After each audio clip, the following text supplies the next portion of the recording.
সম্মান নষ্ট করতে না চাইলে এই 4টি জায়গায় চুপ থাকুন।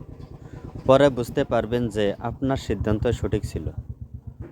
1 নাম্বার, যখন কেউ আপনার অনুভূতি বুঝে না, আপনার কষ্ট ও মন খারাপের কারণ বোঝার চেষ্টা করে না, তখন তার উপরে ক্ষিপ্ত না হয়ে সেখানে থেকে চলে আসুন। 2 নাম্বার, যখন কোনো মূর্খ বিনা কারণে না বুঝে তর্ক করে, তখন কথা না বাড়িয়ে চুপ করে থাকুন, কারণ মূর্খদের সাথে তর্ক করে কখনোই জেতা যায় না।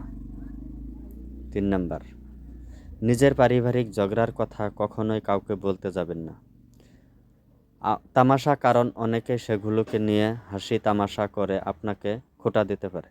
4 নাম্বার, যখন কোনো মানুষ আপনার উপরে রাগ দেখিয়ে নিজের মন সান্ত্বনা দিতে চেষ্টা করে, তখন তার সাথে তর্ক না করে সরে